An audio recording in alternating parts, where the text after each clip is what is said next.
وہ اس لیے ہے کہ ڈالرز کی کمی اور را مٹیریل جو ہم انڈسٹریل را مٹیریل جو ہمیں چاہیے، مثال کے طور پہ اب یہ بھی فال ہوگا ٹیکسٹائل، اس لیے کہ کاٹن مہنگا ہو گیا ہے، بہت مہنگا ہو گیا ہے. تو میرے خیال میں وجہ ہیں، مگر اوور آل یہ ضرور ایک ایسی چیز ہے جو کوئی بھی پولیٹیکل پارٹی خوش ہونی چاہیے، and it is something to be proud of. تو بڑی اچھی بات ہے کہ ڈاکیومنٹ کیا ہے اور ایک پرماننٹ ریکارڈ بن گیا ہے. ٹھیک ہے. اچھا عوریہ صاحب، نیشنل سیکیورٹی کمیٹی کی ایک بڑی اہم میٹنگ ہوئی ہے اور اس میں معیشت اور دہشت گردی کی روک تھام کے حوالے سے کچھ فیصلے کیے گئے ہیں. تو آپ سمجھتے ہیں کہ جو فیصلے کیے گئے ہیں وہ افیکٹولی امپلیمنٹ بھی ہو سکیں گے؟ دیکھیں، آج میں نیشنل ڈیفنس یونیورسٹی کے ایک سیمینار میں تھا. میرے ساتھ 3-4 اور لوگ بھی تھے، اور اس کے اندر مجھے بالکل 2001 کے بعد جو صورتحال ہوئی تھی اس کا لگتا تھا آغاز شروع ہو گیا ہوا ہے. اچھا. ایک ون سائیڈڈ قسم کی ایک صورتحال ہے کہ جس کو ہم لے کے چلنا چاہ رہے ہیں، اور یہ بڑا غلط ہوگا. میں نے وہاں کہا بھی ہے کہ آپ نے ایک پرٹیکولرلی سمجھا ہے کہ پاکستان میں صرف مذہبی دہشت گردی ہی ہوتی ہے. یقیناً ہوتی ہے، اس سے کوئی انکار نہیں، بلکہ ہم بہت زیادہ اس کو بھگت چکے ہوئے. لیکن آپ جب بیلنس نہیں کرتے تو پھر ہوتا یہ ہے کہ اس کے ساتھ آپ پھر اس کو بھی نہیں روک پاتے. کراچی میں 30 سال ہم نے ایک خاص قسم کی دہشت گردی دیکھی، لیکن چونکہ دہشت گرد 4 لاکھ ووٹ لے کے آ جاتا تھا، ہم کہتے تھے نہیں اب ٹھیک ہے، یہ تو ممبر آف دا اسمبلی ہے تو ہم اس کو برداشت کرتے ہیں کیونکہ اس کے ہمیں ووٹ چاہیے. پھر اس کے بعد سندھ کے اندر آپ ایک طویل عرصہ جو ہے، جب سندھو دیش موومنٹ اب تو ختم ہو گئی، بہت کم ہو گئی، جب بہت شدید تھی، تو آپ کو اندازہ نہیں ہے کہ کس طرح لوگ وہ تھے، وہ جو لوگ وہاں سے اپنی زمینیں چھوڑ کے مائیگریٹ کرتے رہے. اسی طرح پشتون علاقوں کے اندر بھی یہی صورتحال تھی جو کہ آج ہم دیکھ رہے ہیں. تو جب تک آپ ایک اوورآل اب دہشت گردی نہیں بلکہ شدت پسندی، دہشت گردی جو ہے یہ اظہار ہے، اور شدت پسندی ایکسٹریمزم جو ہے یہ بیسیکلی آپ کا رویہ ہے. اور ایکسٹریمزم ہمارے ٹی وی چینلز کے اندر بھی ہے. یہ سارا یہ سیکورٹی کونسلز کے، آج میں نے کہا آپ سیکورٹی کونسل اگر ایکسٹریمزم ختم نہیں کرتی اور ہر کارنر سے، مسجد سے بھی ختم کریں اور ایتھنیسٹی سے بھی ختم کریں اور اس کے بعد مدرسے سے بھی ختم کریں. آپ دیکھیں نا، ایک اگر مولوی یہ کہتا ہے کہ تم نے کپڑے نہیں پہنے ہوئے اور تم نے حجاب نہیں لیا ہوا اور وہ ایکسٹریمسٹ ہے، تو ایک وہ شخص جو کہ اس کو اس لیے مذاق کا نشانہ بناتا ہے کہ اس نے داڑھی رکھی ہوئی ہے، اس نے پگڑی پہنی ہوئی ہے، تو وہ اس لیے بڑا جاہل لگتا ہے، تو وہ بھی ایکسٹریمسٹ ہے. تو یہ ایکسٹریمزم کے بارے میں ایک آپ جنرل رویہ، آج انہوں نے جتنے لوگ بھی انہوں نے بلائے ہوئے تھے وہ سارے کے سارے بنیادی طور پہ یہ ثابت کرنے کی کوشش کر رہے تھے کہ پاکستان کے اندر بنیادی طور پر صرف اور صرف مذہبی دہشت گردی ہے اور مذہبی شدت پسندی ہے اور کوئی نہیں. اور یہ ایک ایجنڈا ہے، مجھے سمجھ نہیں آتی، اللہ کرے کہ ان کے دماغ میں یہ بات آ جائے.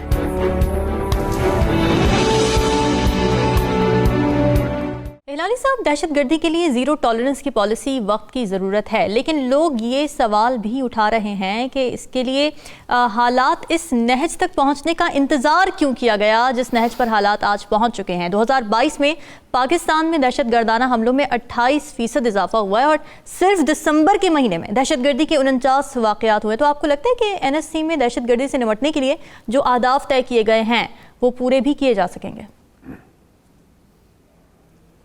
دیکھیے، مجھے 2011 میں میرے خیال میں یا 2000 جو بھی تھا، کیانی کے سی او ایس تھا جنرل کیانی، انہوں نے مجھے دعوت دی تھی اور انہوں نے کہا کہ آ کے سوات میں کچھ لوگوں کو انہوں نے بلایا تھا اور کہنے لگا آ کے دیکھو لڑائی کیسی جا رہی ہے، وٹنس اٹ، آپ لکھتے ہیں، اس زمانے میں لکھتا تھا، تو یہ دیکھیں آ کے. تو میں گیا ادھر، تو میرے ساتھ ایک کپتان تھا اور ایک لیفٹیننٹ تھا، دونوں اٹیچ ہو گئے حفاظت کے لیے. سوات کی بات ہے، سعیدو شریف میں. تو میں دیکھ رہا تھا کہ ہماری سکسیس کیوں ہو رہی تھی اس لڑائی میں. اس لیے کہ آسان لڑائی نہیں تھا. کچھ ان کو آخر پشتو بھی بہت نہیں جانتے تھے اور ایریا بھی تھا پہاڑی ایریا، یہ وہ بہت سارے ایسے فیکٹرز تھے جو لگ رہا ایسا تھا کہ دہشت گرد جو ہے اس کا علاقہ اور یہ وہ ہی ہیڈ دی ایڈوانٹیج. مگر جب میں نے ان سے بات سنی اور ان کا جو میں نے کیا کہتے ہیں اسپرٹ اور کریج دیکھا، دیکھیے یہ لوگ جو تھے میں نے کہا کہ آپ کے جوان آپ کے ساتھ ہوتے ہیں. کہتے ہیں سر جب ہم اٹیک کرتے ہیں اور جب میں کہتا ہوں اٹیک, میں پیچھے نہیں دیکھتا میرے پیچھے کوئی ہے یا نہیں ہے, میں جاتا ہوں اور میرے ساتھ پھر اب میرے لوگ ہوتے ہیں. وہ بتا رہا تھا کہ کس قسم کی لیڈرشپ وہ دے رہے تھے ان دس فائٹ, اور ان کی بہادری I just can't explain to you, اتنے بہادر تھے. تو کہنے کی بات یہ تھی کہ ہمارا مٹیریل جو ان کے خلاف لڑ رہا تھا وہ material was first class.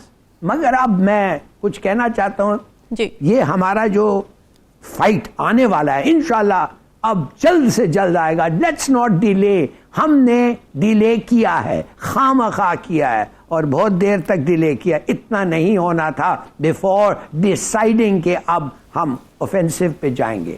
Number 1, خدا کے لیے آپ کے جو اٹیکس ہوتے ہیں وہ فوکسڈ ہوں, وہ ٹارگیٹڈ ہوں. یہ نہیں کہ آپ ایک جہاز کو اوپر بھیج دیے اور وہ مشین گن چلا دیا ایک ایریا میں جدھر آپ کا شک ہے وہ دہشت گرد ہیں. دہشت گرد ہوں یا نہ ہو مگر سویلین ضرور ہوں گے. اور یہ جنگ جو ہے یہ آپ نے جیتنا ہے ان کی مدد سے. ادھر سے انفارمیشن آتا ہے, ادھر سے آپ کو سپورٹ ملتا ہے. دوسری بات ہے آپ نے ہیومن رائٹس کو بڑا زبردست طریقے سے سیف گارڈ کرنا ہے. دیکھیے یہ نقل مکانی کرنا آرام, نقل مکانی جب ایک آدمی کو کہتے نکلو گھر سے, آپ کو سمجھے آپ کو کوئی کہا نکلو گھر سے جلدی نکلو یہ ہونے والا ہے, تو تھوڑا سا سمجھیے ان کو کیا. چلیے وہ نکل جائیں گے, وہ ڈر کے نکلیں گے, مگر کدھر لے جائیں گے, کیسے رہیں گے, آپ ان کا دیکھ بھال کیسے کریں گے. اور تیسری بات یہ ہے کہ دیکھیے یہ لوگ جو ہیں آپ کے خلاف لڑ کے بھاگیں گے, اور کدھر بھاگیں گے, یہ واپس افغانستان یا ان کے بیسز میں بھاگیں گے. میں نہیں کہتا کہ یہ آپ بس لگ جائیں ان کے پیچھے اور جدھر بھی وہ جاتے ہیں. میں سمجھتا ہوں کہ آپ پریپیئر دا گراؤنڈ. یہ جو طالبان کی گورنمنٹ ہے افغانستان پہ یہ کہتی ہے آپ کو, انہوں نے وعدہ کیا ہے کہ ان کے زمین کو الاؤ نہیں کریں گے, وہ الاؤ کر رہے ہیں. اگر الاؤ نہیں کر رہے ہیں وہ کچھ کر نہیں پاتے ان کو روکنے کے لیے. اب وقت آ گیا ہے کہ we hold them to account, اور ان کو کہنا چاہیے دیکھیے ہم آپ کو ابھی کہتے ہیں مت سمجھے کہ ہم نے آپ پہ کچھ ایسی چیز بتائی ہے آؤٹ آف دا بلو. ہم آپ کو کہہ رہے ہیں کہ اگر یہ بارڈر ہمارا کراس کر کے جا رہے ہیں ہم ہاٹ پرسیوٹ ہمارا حق ہے. اور میں سمجھتا ہوں آج ہمیں اپنے پرماننٹ ریپرزینٹیٹیو یو این میں ایک سیکیورٹی کاؤنسل کی میٹنگ بلائیں آن این ایمرجنسی بیسس, اور اس کو کہیں کہ یہ ہم کرنے والے ہیں as the right of hot pursuit, اس لیے کہ ادھر سے انہوں نے ہمارے پاس ہمیں مارنے کے لیے آئے تھے. دیکھیے یہ سب تیاری کریں اور پھر ڈٹ کے لڑیں. معاف کریے افغانستان اور ہندوستان جو بھی آپ کے ادھر دشمن ہیں ان کا آپ کا ایک ہی ڈیفنس ہے, وہ ہے یور اسٹرینگتھ, آپ کی طاقت, آپ کی قوت, آپ کی ڈٹرمنیشن, بس. اور پھر آگے بڑھیں بسم اللہ کر کے, انشاءاللہ آپ اتنے ہی سکسیسفل ہوں گے جو آپ پہلے دفعے ہوئے تھے. بالکل ٹھیک ہے. اچھا اوریہ صاحب, افغان حکومت کی جانب سے یہ موقف دیا جا رہا ہے کہ جو حملے ہو رہے ہیں اس وقت وہ پاکستان کے اندر سے ہی ہو رہے ہیں, لیکن جو پاکستانی حکومت ہے وہ یہ کہہ رہی ہے کہ افغان حکومت جو ہے وہ ان کو سرپرستی دے رہی ہے, ٹی ٹی پی تمام کارروائیاں افغانستان سے کر رہی ہے. تو کیا دیکھتے ہیں آپ یہ معاملات اس نہج پر کس طرف جائیں گے؟ دیکھیں افغانستان کے ساتھ 6 ملکوں کے بارڈر ہیں. تاجکستان ہے, ازبکستان ہے, ترکمانستان ہے, ایران ہے اور چین ہے. تاجکستان میں بہت بڑی زبردست قسم کی تاجک فنڈامنٹلسٹ موومنٹ چلتی رہی ہے. 4 سال وہاں پر لڑائی ہوتی رہی ہے. اتنی شدید لڑائی ہوئی تھی کہ لاکھوں لوگ مارے گئے تھے. تاجک جو ہیں افغانستان میں آتے تھے اور وہیں سے جا کے وہ حملہ کرتے تھے. شلدخوف کی موومنٹ ازبکستان میں چلتی رہی ہے. ٹھیک, وہ مکمل طور پہ, اور ان کا بیسز ہیں, اور وہ رحیم کریموف جو ہے اس نے وہاں پر کافی لوگ مارے تھے اور پھر اس کے بعد قبضہ کیا تھا. اس کا بھی افغانستان میں ہائی ڈاٹس آ کے لیا کرتے تھے جب افغانستان ایک قسم کا یہ نو کو ایریا ٹائپ چیز ہوتا تھا. ترکمانستان کی اپنی ایک موومنٹ ہے اسی طرح کی, ٹھیک, لیکن وہ اتنی مضبوط نہیں ہے.